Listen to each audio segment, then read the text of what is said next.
ప్రపంచ దుర్ఘటనలో భోపాల్ గ్యాస్ సంఘటన అత్యంత ఘోరమైన రసాయన ప్రమాదం.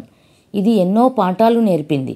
రసాయన పరిశ్రమలలో కనీస జాగ్రత్తలు తీసుకోకపోతే ప్రజల మనుగడకు పెను ప్రమాదం జరుగుతుందని ప్రత్యక్షంగా చూపించింది.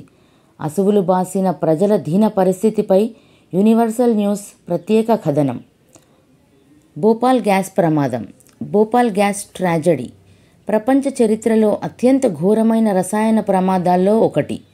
1984 డిసెంబర్ 2వ తేదీ రాత్రి నుంచి 3వ తేదీ వరకు జరిగిన ఈ ప్రమాదం వేలాది మంది ప్రాణాలను బలి తీసుకోవడమే కాక లక్షలాది మంది జీవితాలను ప్రభావితం చేసింది.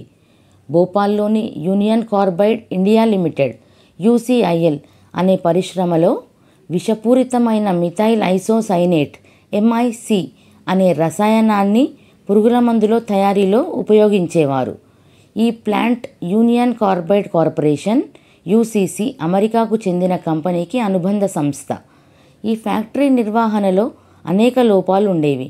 భద్రతా ప్రమాణాలను పాటించకపోవడం, అనుభవజ్ఞులైన సిబ్బంది కొరత, పరికరాల నిర్వహణలో తక్కువ నాణ్యత, పక్కా ప్రణాళికల క్రమంలో భద్రతా వ్యవస్థలు సరిగ్గా పనిచేయకపోవడం ఈ ప్రమాదానికి దారితీసి ప్రజల ప్రాణాలను హరించింది. ప్రమాదం ఎలా జరిగింది? 1984 డిసెంబర్ 2 రాత్రి ట్యాంక్ E610లో నిల్వ ఉన్న మిథైల్ ఐసోసైనేట్ MIC ట్యాంకులోకి నీరు ప్రవేశించింది. ఇది రసాయన సంయోగానికి దారితీసి భారీ స్థాయిలో వేడి గ్యాస్ ఉత్పత్తి అయ్యి 42 టన్నుల మిథైల్ ఐసోసైనేట్ గ్యాస్ సమీపంలోని పేదల నివాస ప్రాంతాలైన స్లమ్ ఏరియాలు ఈ గ్యాస్ ప్రభావానికి తీవ్రంగా గురయ్యాయి. అర్ధరాత్రి సమయంలో గ్యాస్ విడుదల కావడం వల్ల ప్రజలు వెంటనే తప్పించుకునే అవకాశం లేకపోయింది.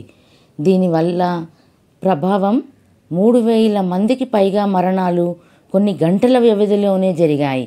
ఈ ఘటన తరువాతి రోజుల్లో మరణాల సంఖ్య 15,000 నుంచి 20,000 మధ్య పెరగడం జరిగింది. గ్యాస్ ప్రభావంతో శారీరక మానసిక అనారోగ్య సమస్యలు రావడంతో ఊపిరితిత్తులు, కళ్ళు, జీర్ణ వ్యవస్థలపై తీవ్ర ప్రభావం పడింది. బాధితుల అనారోగ్య పరిస్థితులు తరతరాల పాటు కొనసాగాయి. వాటిలో క్యాన్సర్, పుట్టే పిల్లలకు అనేక లోపాలతో జన్మించడం జరిగింది. పర్యావరణ ప్రభావం. ఫ్యాక్టరీ పరిసరాల్లో ఉన్న నేల, నీరు తీవ్రంగా కలుషితమయ్యాయి. దీని ప్రభావం కొన్ని దశాబ్దాల పాటు కొనసాగింది. కానూను చర్యలు. యూనియన్ కార్బైడ్ కంపెనీకి బాధ్యత వేసినా తగిన న్యాయం బాధితులకు లభించలేదనే విమర్శలు ఉన్నాయి. అమెరికా కంపెనీకి చెందిన CEO వారెన్ అండర్సన్ ప్రమాదం తర్వాత భారతదేశం విడిచి వెళ్ళిపోవడం వివాదాస్పదమైంది. ఆర్థిక పరిహారం. యూనియన్ కార్బైడ్ సంస్థ $470 మిలియన్ పరిహారాన్ని చెల్లించింది. కానీ ఇది బాధితుల అవసరాలకు తగినంత కాలేదనే అభిప్రాయాలు ఉన్నాయి. పరిశ్రమల భద్రతా ప్రమాణాలను పాటించడం, పర్యావరణ పరిరక్ష ప్రజల రక్షణకు నిరంతర నిఘా అవసరమని ఈ ప్రమాదం జ్ఞాపకం చేస్తుంది.